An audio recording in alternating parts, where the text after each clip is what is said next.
تم صبر کی بات کرتے ہو، صبر تو آتے آتے آ ہی جاتا ہے، اور جب صبر آتا ہے نہ تو ہونٹوں کی مسکراہٹ، آنکھوں کے آنسو، دل کا سکون کچھ محسوس نہیں ہوتا، فقط ایک شے رہتی ہے پاس، اور وہ ہے خاموشی۔ خاموشیاں جن کو اچھی لگ جائیں وہ پھر بولا نہیں کرتے۔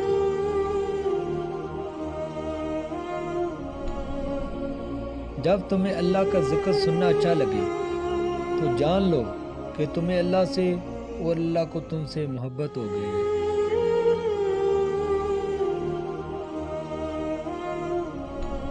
ماں باپ کی اصل طاقت ان کی نیک اولاد ہے۔ ماں باپ کمزور، بیمار اور بوڑھے تب ہوتے ہیں جب ان کی اپنی اولاد پریشان رکھتی ہے۔ ماں باپ کی عزت کرو، ان کی ضرورت کا خیال رکھو، آپ کی اولاد آپ کی عزت کرے، کیونکہ جو آپ کرو گے وہی آپ کے ساتھ ہوگا۔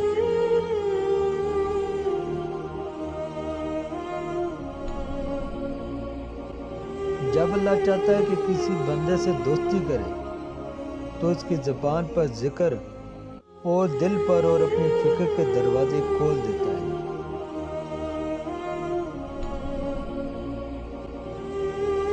جس کتاب کی ابتدا ہی الحمدللہ سے ہوتی ہے، اس پر ایمان لانے والا ناشکرا اور نامید کیسے ہو سکتا ہے؟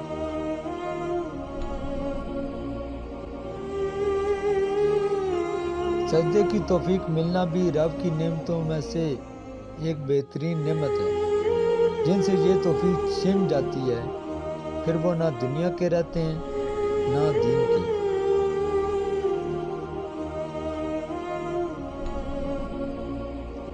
جھوٹ اس لیے بک جاتا ہے کیونکہ سچ خریدنے کی اوقات کسی کی نہیں ہوتی۔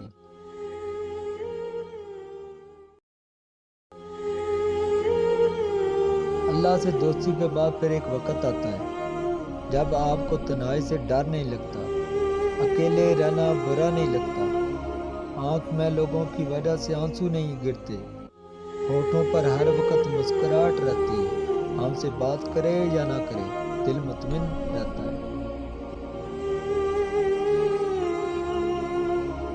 زندگی کے بارے میں زیادہ نہیں سوچنا چاہیے۔ جس نے زندگی دی ہے اس نے آپ کے لیے بہت کچھ سوچ کے رکھا ہے۔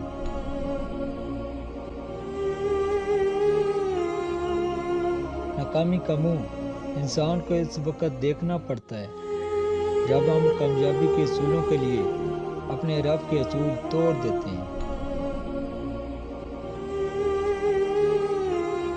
اگر لوگ آپ سے دوری کا رہے تو انہیں کرنے دیجیے، کیونکہ آپ کی تقدیر، قسمت، وقت اور زندگی کی ڈور کسی کے چھوڑ جانے کے محتاج نہیں۔